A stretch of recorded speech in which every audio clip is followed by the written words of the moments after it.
Selamat malam Bapak Ibu, saudara-saudara yang dikasihi Tuhan. Kita berjumpa kembali dalam renungan kebaktian rumah tangga di malam hari ini. Namun sebelum kita membaca dan merenungkan firman Tuhan, mari kita bersatu di dalam doa. Mari kita berdoa. Tuhan Yesus yang baik, terima kasih kami diberikan kesempatan untuk sejenak membaca dan merenungkan firman Tuhan.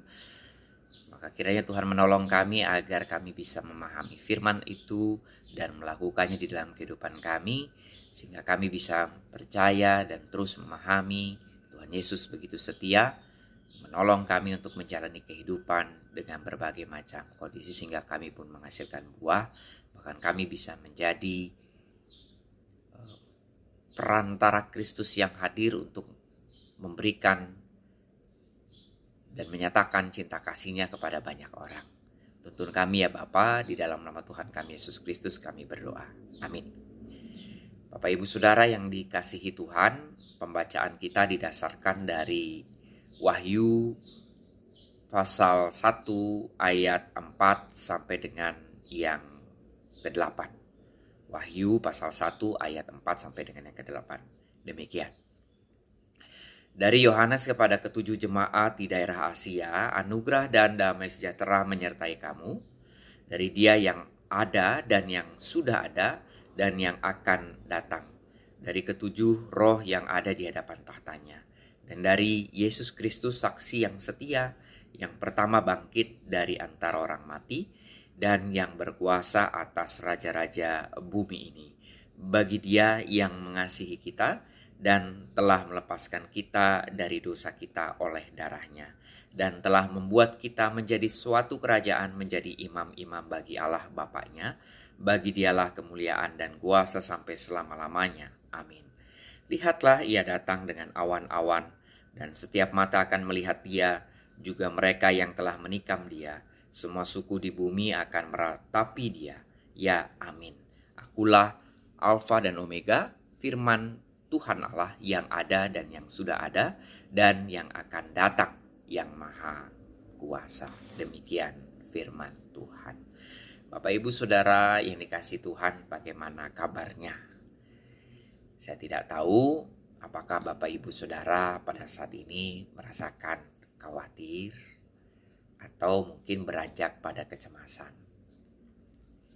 Nah, itu kan sesuatu perasaan yang sebenarnya juga kondisi yang tidak mengenakan ya yang kita rasakan. Kekhawatiran biasanya berfokus pada pikiran gitu ya.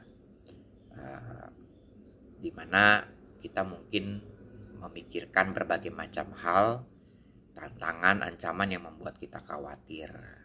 Tetapi kekhawatiran itu biasanya kita akan tetap bisa melakukan berbagai macam hal ya, walaupun mungkin kita pikirannya khawatir gitu. Namun ada tingkatan yang lebih tinggi lagi, yaitu adalah kecemasan. Nah, kecemasan ini adalah kekhawatiran yang tidak bisa dikendalikan gitu ya, yang menimbulkan berbagai macam hal, dampak di fisik gitu ya. Jadi kalau orang sudah cemas, bukan saja hal-hal itu mengganggu pikiran, tetapi bisa berdampak pada fisik kita. Misalnya saja ada pusingnya gitu ya, kita tidak bisa tidur, kemudian ada keringat dingin yang terus keluar, jantung kita berdebar, bahkan ada situasi di mana kita praktis tidak bisa melakukan apapun, terpaku gitu ya, karena begitu cemasnya. Nah, itu yang terjadi. Nah, memang ini situasi keterbatasan yang dialami oleh manusia, yang bisa saja dialami oleh kita. Tetapi kita diingatkan kembali bahwa ada sosok yang setia berproses di dalam situasi yang kita hadapi itu, yaitu Tuhan Yesus sendiri, yang juga kita boleh hayati dalam firman Tuhan yang kita baca pada saat ini, di mana latar belakang kitab Wahyu adalah konteks gereja yang mengalami penganiayaan berat. Konteks gereja yang mengalami situasi tekanan cukup berat, yang dimana orang Kristen pada saat itu bukan saja disisihkan ataupun dipersekusi secara verbal tapi juga menghadapi ancaman fisik. Jadi tantangannya adalah penganiayaan fisik bahkan kematian. Dan itu dilakukan oleh Kekaisaran Romawi yang punya kuasa untuk melakukan itu. Ya. Nah, sehingga kita bisa bayangkan betapa beratnya situasi gereja pada saat itu. Namun ada penglihatan yang disampaikan kepada Yohanes dan ini menjadi sebuah penguatan pada umat pada saat itu yang mengalami penderitaan.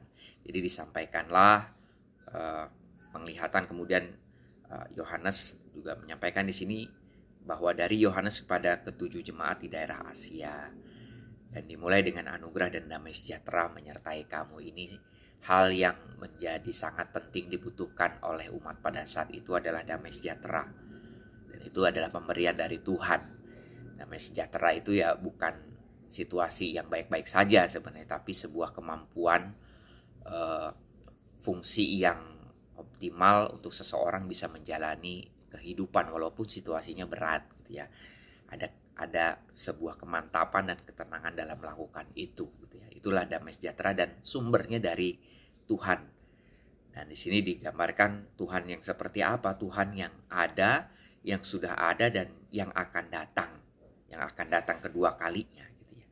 Jadi sebuah pemaknaan bahwa Kristus itu ada dalam sifatnya yang kekal, yang tidak bisa terbatas dan terkekang oleh waktu. Dia selalu ada bagi umat. Bahkan di sini kekuasaannya itu melebihi raja-raja di bumi di ayat yang kelima. Ini kan mau menggambarkan ataupun secara sederhana mau menyampaikan kepada umat, engkau mungkin berhadapan dengan raja-raja di bumi ini yang punya kuasa untuk membuat menderita, tapi itu tidak kekal.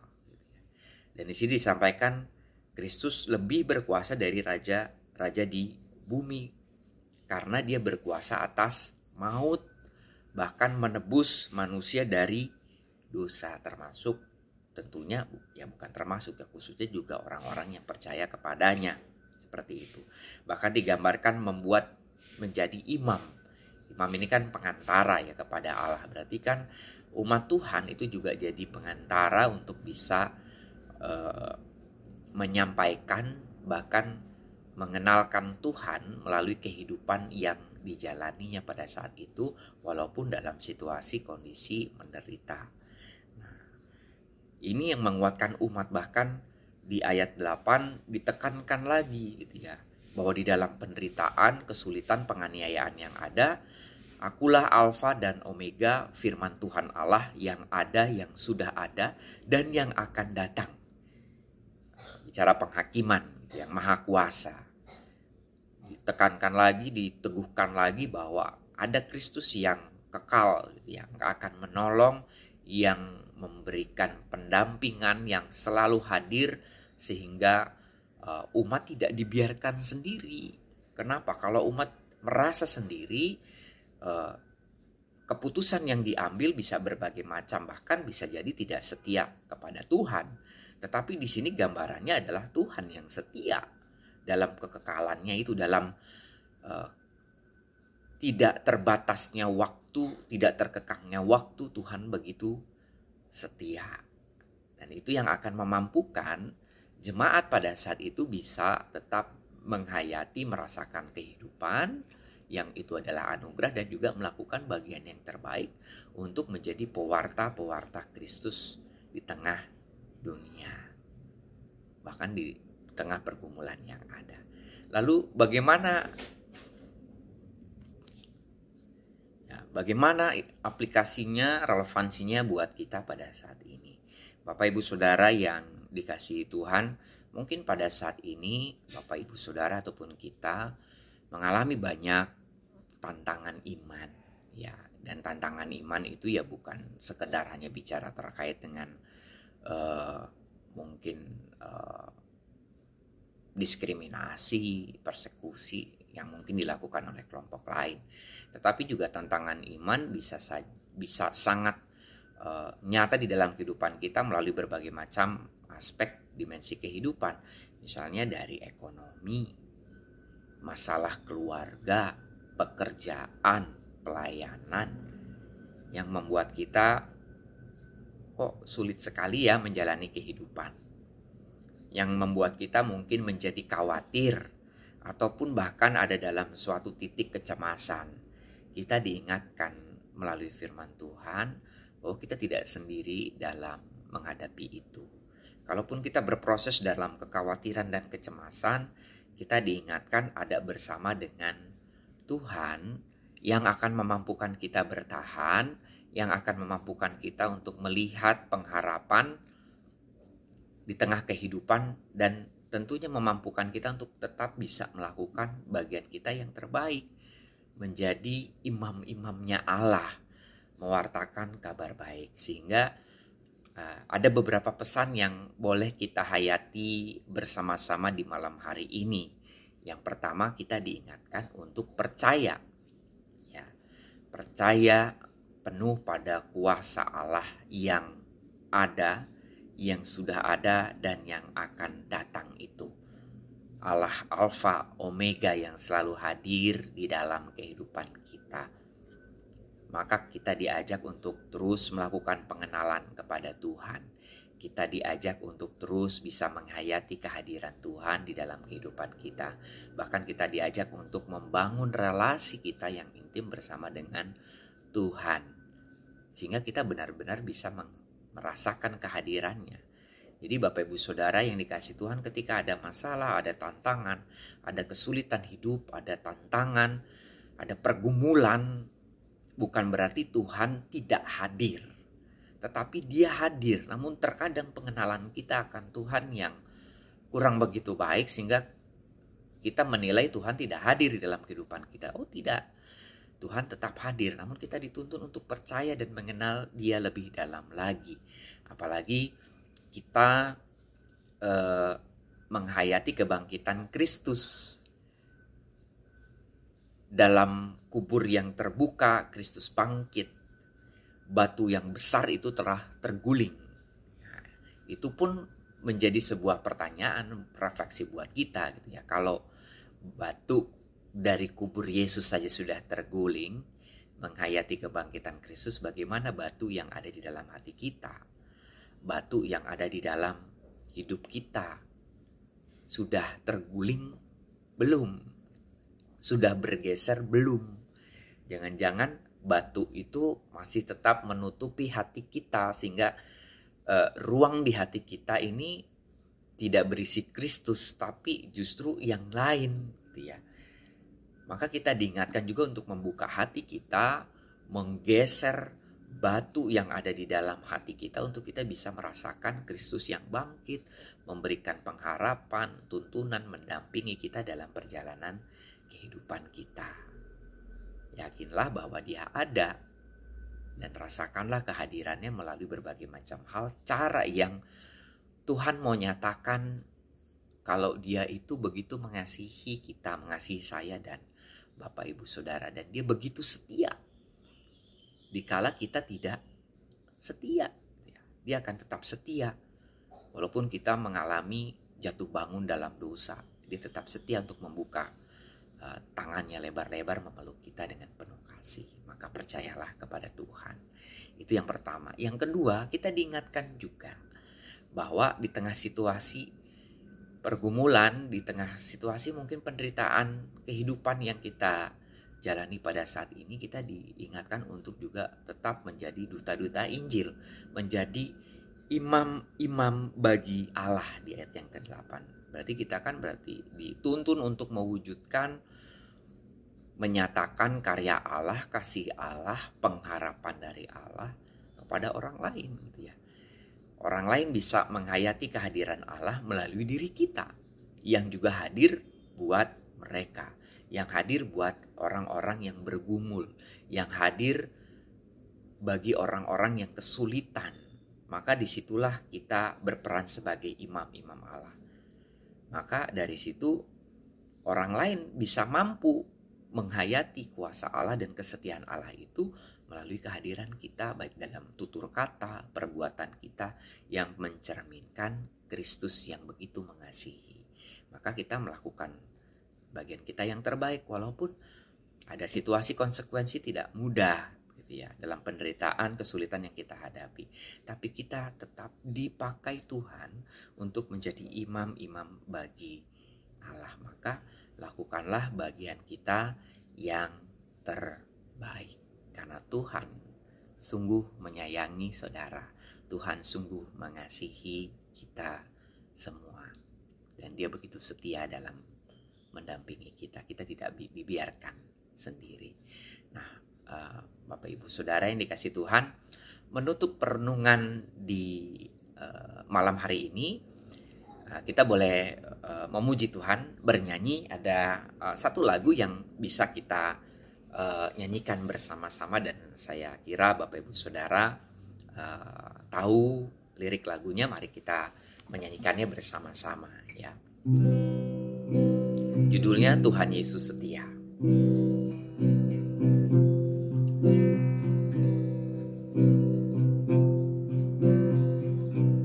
Tuhan Yesus setia, Dia sahabat kita dalam segala susahku, selalu menghiburku. Dia mengerti bahasa tetesan air mata waktu badai mengamuk dan gelombang menyerang. Tuhan Yesus setia. Sekali lagi ya. Tuhan Yesus setia, Dia sahabat kita dalam segala susahku, selalu menghiburku. Dia mengerti bahasa tetesan air mata waktu badai mengamuk dan gelombang menyerang. Tuhan Yesus setia. Tuhan Yesus setia buat saya, buat Bapak Ibu Saudara menjalani kehidupan ini. Mari kita bersatu di dalam doa. Mari kita berdoa. Tuhan, kami sungguh bersyukur melalui firman Tuhan di malam hari ini kami diberikan kekuatan, penghayatan bahwa Tuhan Yesus setia. Dia hadir buat kami dalam berbagai macam hal yang kami hadapi, pergumulan, tantangan, situasi yang berat. Baik itu di permasalahan keluarga, pekerjaan, pelayanan, bahkan dalam setiap dimensi kehidupan kami. Kami diingatkan dan dikuatkan, maka kiranya firman Tuhan itu boleh menguatkan kami dan kami lakukan di dalam kehidupan sehari-hari, supaya kami juga menjadi imam-imam bagi Allah untuk menyatakan cinta kasih Tuhan kepada banyak orang, sehingga banyak orang bisa merasakan kehadiran Tuhan melalui tingkah laku kami, melalui perkataan kami yang mencerminkan kasih Tuhan. Allah yang Maha Kasih, kami sungguh bersyukur untuk kesempatan di malam hari ini. Kami berdoa untuk saudara-saudara kami yang pada saat ini dalam kondisi sakit. Tuhan memberkati, menjamah dan memulihkan, bahwa ada pengharapan di dalam Kristus. Maka Tuhan yang akan senantiasa juga menyertai. Kami berdoa untuk setiap keluarga, setiap pribadi yang mengalami berbagai macam pergumulan kehidupan. Tuhan memberkati, memberikan hikmat tuntunan dalam setiap keputusan yang diambil, di mana Tuhan memelihara dengan berkat-berkat-Nya yang akan senantiasa juga bahkan mewujudkannya dalam berbagai macam bentuk. Kami berdoa untuk kehidupan kami sebagai jemaat di mana kami bisa bersama-sama melakukan persekutuan, pelayanan, dan kesaksian sebagai bentuk rasa syukur kami, karena Tuhan sudah menyelamatkan kami. Tuntun kami untuk bisa berkontribusi dengan baik. Jangan biarkan kami apatis dan abai dengan berbagai macam hal, tanggung jawab, dan juga hal yang kami harus lakukan sebagai gereja.